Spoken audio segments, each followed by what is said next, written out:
Welcome into the Odds and Audibles podcast. I'm Matt Preem, Eric Scopel on the show. And for your Thursday preview, we bring on Adam Munsterteiger of BuffStampede.com, our Colorado affiliate for 24/7 Sports, to get you in the know ahead of this Oregon at Colorado game. Adam, thanks for coming on the show, man. Really appreciate it. Eric and I are pretty fired up to get out to Boulder for our first time ever. And Eric dropped some notes like, what, first time in 7 years Oregon being in Boulder? That's crazy. Yeah, it is. And I remember a couple of those Marcus Mariota games in Boulder, and he was just kind of toying with the Buffaloes back in the day. And I'm trying to think, outside of 2016, these matchups between the Ducks and Buffs have not gone so well for Colorado. Yeah, hopefully we get dealt a good game. I don't know how we define that at this point in time. But let's dive into this big picture wise here for a second. It's another year where Colorado is in a rebuild. We'll get into the staff, the discussion points, the players, but just from a big picture standpoint, just what's the health of this program and the health of this athletic department having to go through another coaching change for like the third time in 5 or 6 seasons? Just where's the fan base at? Have they lost interest? Is there still strong support? What's the health of Colorado's football program just from a really big picture perspective? The support is still there. Surprisingly, you've seen more fans make their way to Folsom Field this year than, frankly, the football team deserves based on the performance they put out there on the field. For their game against Cal, would that be 2.5 weeks ago now, where they won in overtime? I mean, it was close to a packed house. It wasn't quite a sellout, wow, but it was a pretty impressive crowd. And I know Colorado fans got some flack for rushing the field after that, but I mean, they just have suffered through so much bad football. They wanted for one day just to pretend that things were okay. So aside from that, I would say, this is a program that's in a tough spot right now. It was already a program that was consistently going 5-7, having a hard time getting to a bowl game. And then the landscape of college football changed. NIL is not a space that Colorado is really competing in. They do have fan support in terms of people showing up to games, but they don't have the big money boosters to really pump money into NIL. They finally have a collective now as of late last week for the first time. So they're really behind the 8 ball as far as that goes. They're trying to play catch up with NIL. And, with the transfer portal, they lost 6 starters to the transfer portal last year. And so when you're already having a hard time building a winning product on the field and going 5-7, and then you lose 6 starters, then you get the product that we've seen this season. It's just really tough when you can't keep your top players in Boulder. Christian Gonzalez was a guy that Colorado put a lot of work into developing. He took his lumps his freshman year, and then last year transitioned into being a really good player. And then so at that point, most programs then, get the fruit of the labor there. They get, the player as an upperclassman really thriving. Well, Christian Gonzalez and a good kid. I don't think Colorado fans hold it against him. I mean, credit to him for being able to go to Oregon and enjoy the success he's had, because it's given him more exposure to potentially be an early round draft pick. So I think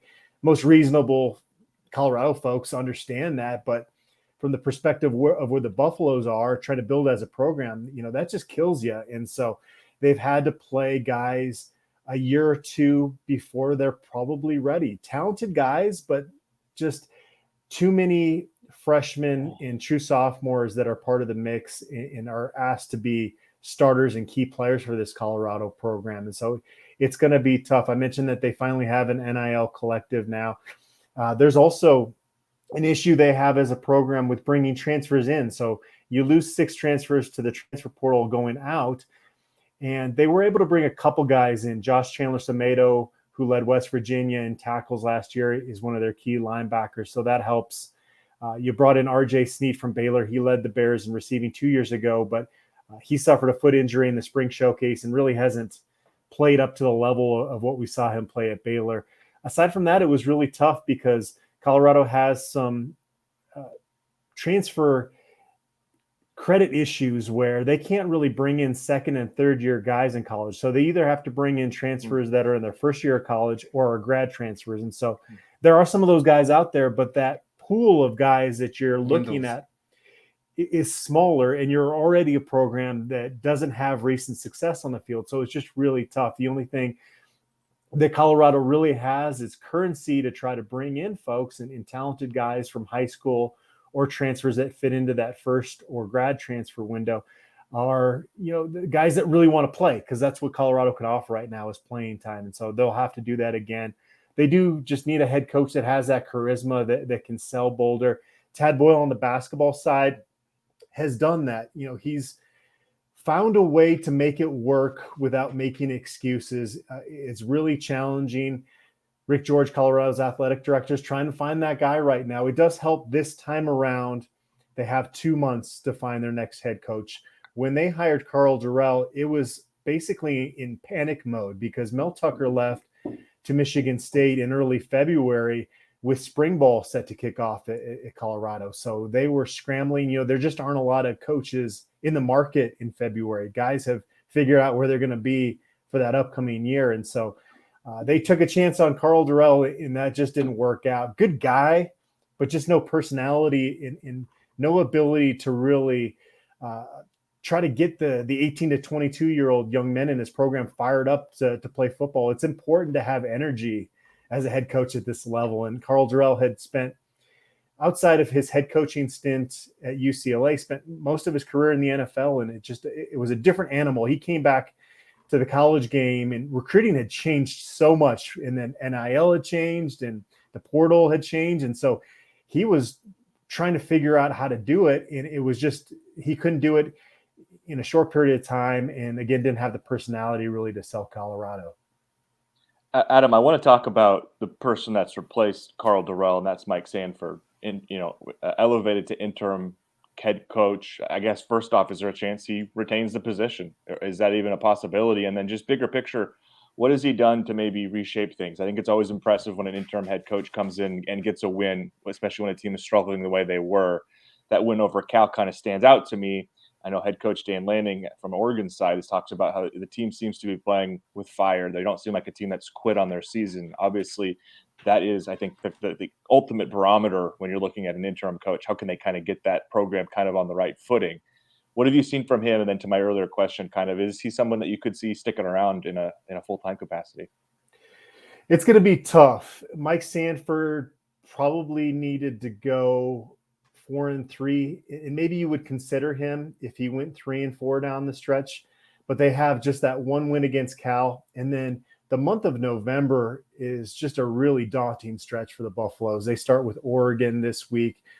Then, they've got to play on the road at USC. They play at Washington, and then they play Utah in Boulder. So they're 31.5-point underdogs this week. They're probably going to be 25+ point underdogs in every game they play the rest of the way. So I just don't think it's possible for them to get the wins to be able to sell Mike Sanford as the permanent replacement for Karl Dorrell. But I will say he's been just phenomenal in the interim role.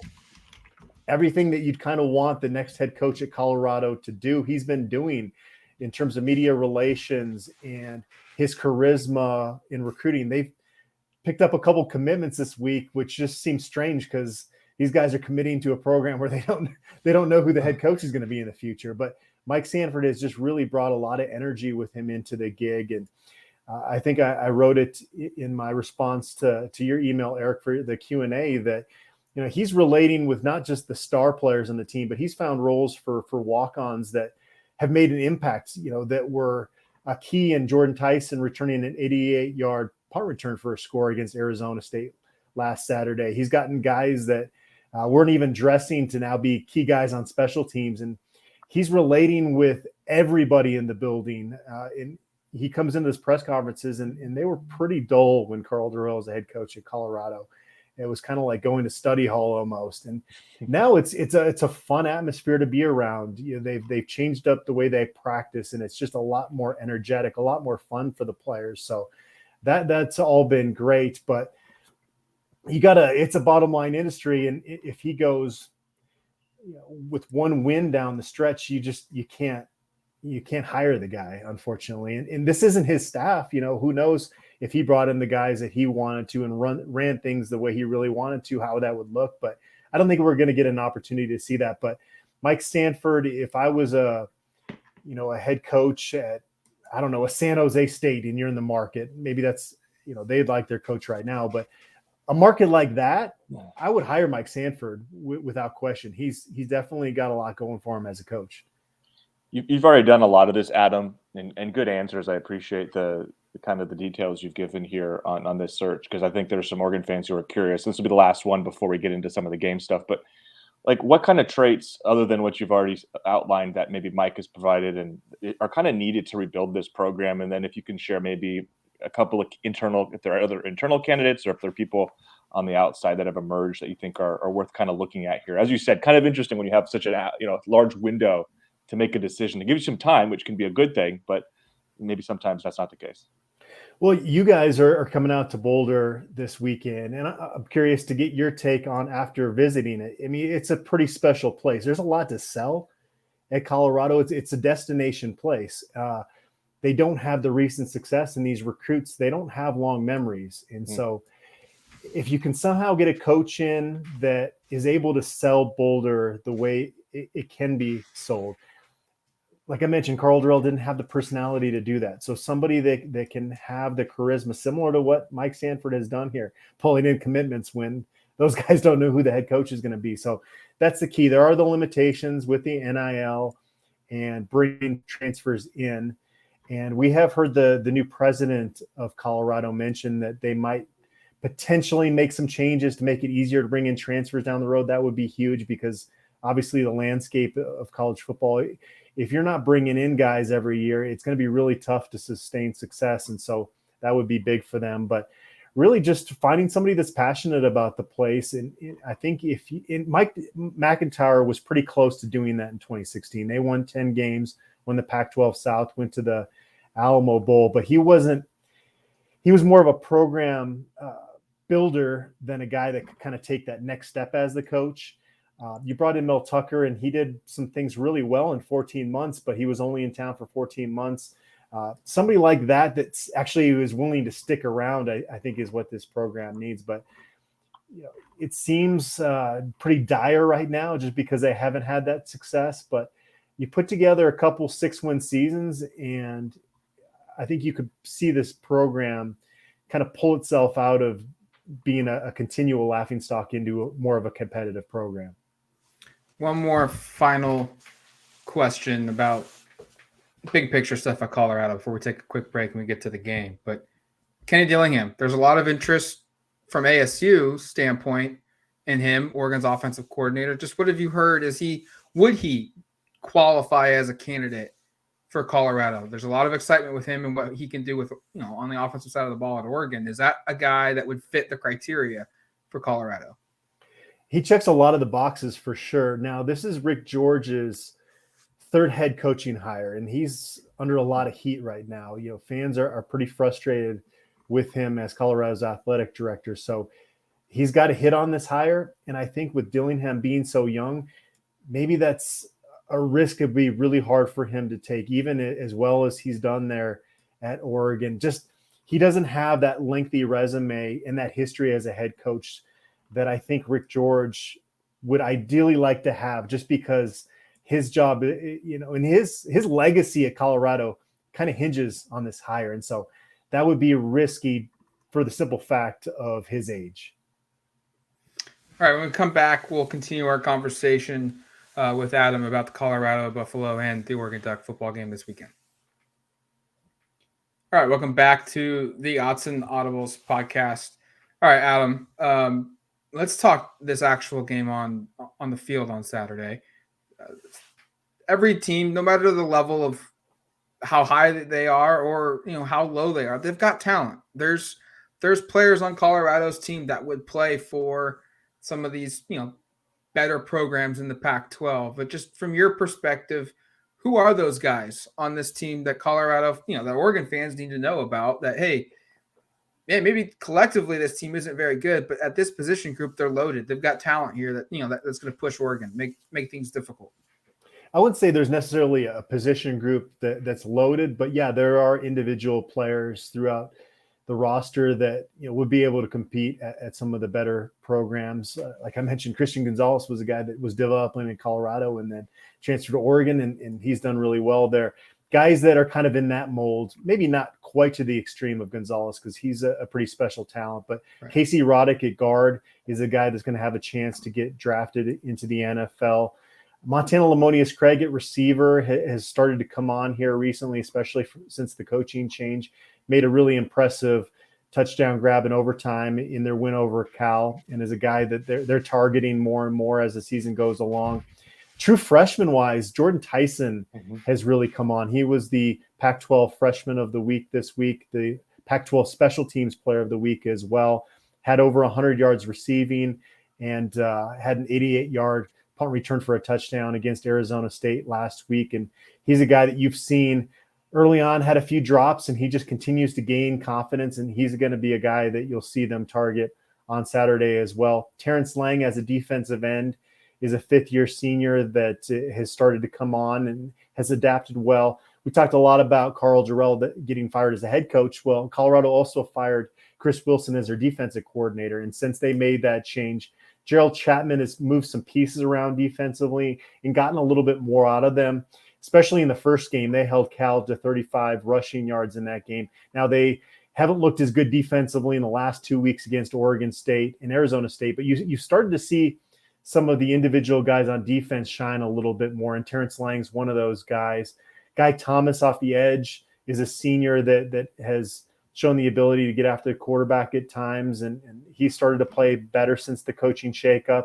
And then on the back end, at safety, Trevor Woods is a guy that's developed into a pretty good playmaker for Colorado. He ranks fourth in the Pac-12 in tackles per game and got his first interception last week against Arizona State. So those are kind of the key pieces that I would highlight. And I mentioned Josh Chandler-Semedo transferred in from West Virginia, linebacker, and led West Virginia in tackles last year. He hasn't quite played up to the level that Colorado fans were hoping when he joined the team, but he's still a real experienced, heady player that is capable of racking up 12, 13 tackles in a game. I want to talk about quarterback, Adam. I mean, this is usually something we do on these podcasts. We want to familiarize listeners with quarterbacks. It was interesting.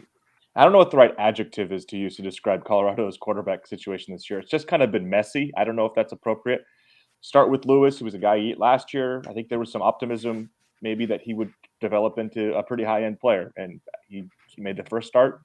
And he was in the transfer portal, 2 or 3 weeks ago. They then turned to Josh McCown's son, Owen, true freshman. Had some nice moments. He's dealing with an injury. I know you told us in our Q&A he might not play the rest of the season. They might try to preserve the redshirt year. And it's now been JT Shrout, who was actually his best game was in the rest of the, I guess, to close out the win over California. But his completion percentage is under 50% on the season. It's been kind of, I would say, inaccurate, maybe putting it lightly. It feels like, a team can only go so far as its quarterback. And if your quarterback play has been so up and down, not, 3 different guys are starting, the guy you're starting now is a less than 50% completion percentage guy. That feels like it's hard to overcome. Am I being overly critical, or would you tell me from boots on the ground that it's been better than the way I'm outlining it? No, it's been pretty brutal, to be honest with you. I mean, when your best quarterback is clearly your best quarterback is a 157-pound true freshman that wasn't even an early enrollee, that's a problem. So, yeah, Owen McCown is that 157-pound true freshman who, like you mentioned, he's the son of a 18-year NFL quarterback. So he definitely picked up the offense quicker than your average true freshman would, but there's still, things you have to experience yourself at the college level before you can improve. And he was starting to do that in the Cal game. He took a couple shots, took one to the abdomen, And the thought is, especially at this point, there's no chance Colorado goes to a bowl game. And the best thing for him is to sit out the rest of this year, maintain 4 years of eligibility, and come back in 2023. And hopefully for Colorado fans out there, that's, coming back to Colorado, because there's definitely some concern. There's some true freshmen that have really stepped up lately that this next head coach is going to have to recruit to stay and keep them in Boulder. So Owen McCown will be one of those. Brendan Lewis, it was getting darn right stubborn of this staff by putting him out there continuously. We saw him for 12 starts last year and saw minimal improvement and didn't really see a ton of improvement through spring ball and preseason. So it surprised everyone when he started their season opener against TCU, and it was kind of the same Brendan Lewis. Not that he's a horrible quarterback, but he just doesn't take any chances. And you can't win football games at this level if you just, every time there's any pressure, you're throwing it out of bounds. And so he was third on the depth chart when he entered the portal. He just wasn't going to play at Colorado again. And JT Shrout was put in some tough situations early on. His first start at CU was in week 2 at Air Force. And even though it was early September, it was just miserable conditions down at the Air Force Academy. It was borderline sleets going on, and they didn't have the right gloves on the receivers. And so he was never comfortable in that game. The next week, in week 3 at Minnesota, they rotated Shrout and Brendan Lewis every other series, which is probably the worst idea when you're trying to figure out the quarterback position, because neither of those guys could get comfortable in that game. The score got out of hand really early. Then they went to Owen McCown for a while, and then it wasn't until Owen McCown took those shots, like I mentioned in the Cal game, where they went back to JT Shrout, threw a couple nice balls in that win late against Cal, but the game-winning score in overtime against Cal was a ball that it looked like it was a horrible throw, but Montana Lamonius Craig just made an incredible play to somehow come down with the foot in bounds.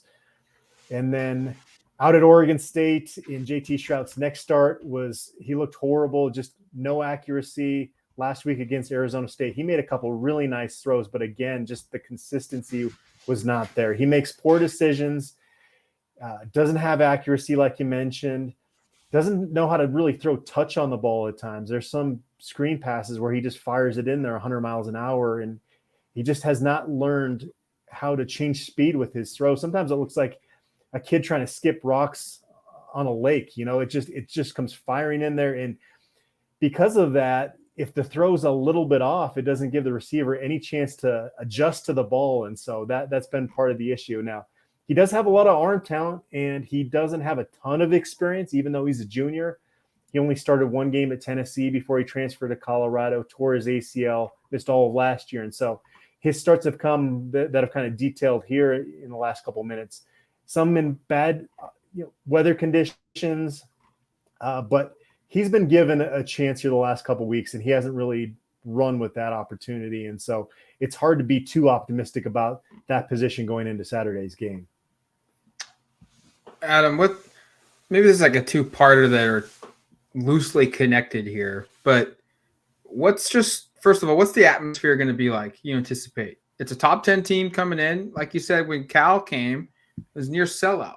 What's the atmosphere going to be like that Oregon faces? And then B, is there a position group that you feel like can at least hold water and match up well with Oregon on either side of the ball? It doesn't have to be both. Just, is there a position group that you feel like, hey, there's confidence internally, externally that they're going to play well, they'll match up with Oregon? The atmosphere will probably be the worst it's been this year. I think the fact that they lost to Arizona State and some of the excitement around the new coaches, Mike Sanford taking over as the interim, has started to kind of wane a little bit. We've got a lot more people getting rid of tickets on our message board this week than we've had other weeks. And so I don't think it's going to be a super great atmosphere. You'll still see a better crowd than probably a 1-7 team should have. I'll put it that way. There's no real unit that's going to go into this game with an edge over Colorado. I would say Colorado's offensive line was among the worst in the country in 2021, and they've improved quite a bit. It's still not the top half of the Pac-12 group, but that group is gradually gotten better. And Deion Smith at running back came back from a scary injury 2 weeks ago against Cal. He actually left the game on a stretcher, came back last week and had his first 100-yard rushing game. They're hoping to get Alex Fontenot, who was their top back coming into the season, back this week. He was just cleared for contact drills on Tuesday. So the running game of Colorado's, with Colorado's offensive line playing a little bit better, would be the one area where Colorado could maybe have some success on Saturday. Adam, I just kind of am wondering here, what would constitute success for Colorado? And I'm not trying to be dismissive. The 31, I was just looking at the lines, like a 31.5 point favorite, which is a lot of points. It's hard to make up. Oregon is kind of firing on all cylinders. Colorado clearly hasn't been.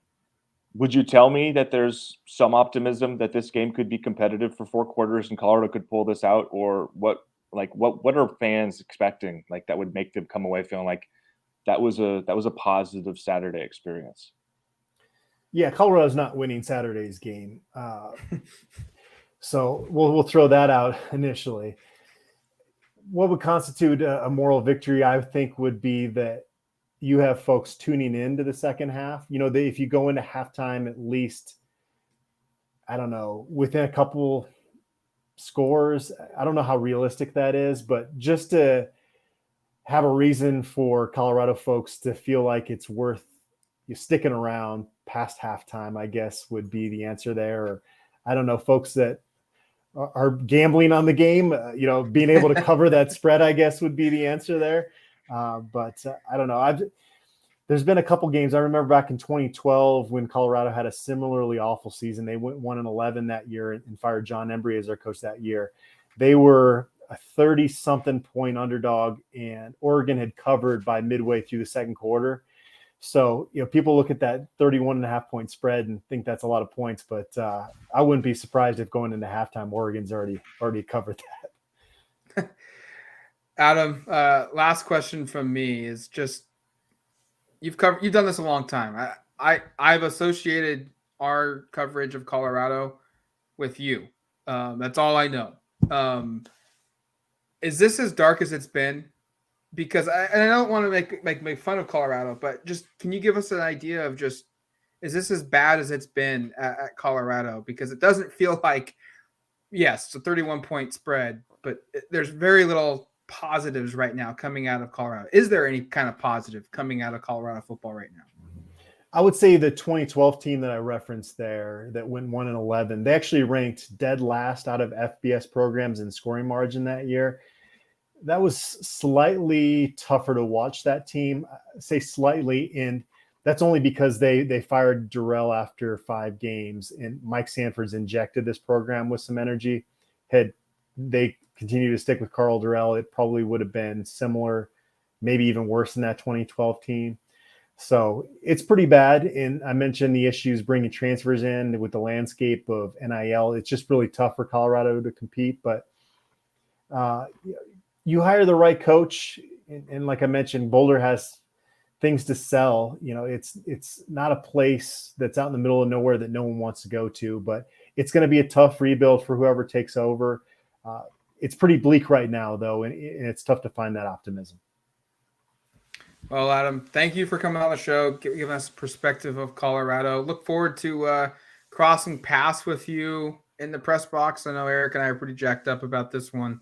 We'll be excited to be there for sure, 100%. And thanks again for coming on the show. Really appreciate it. Catch up with you down the road. Of course, guys. Thank you. Appreciate it.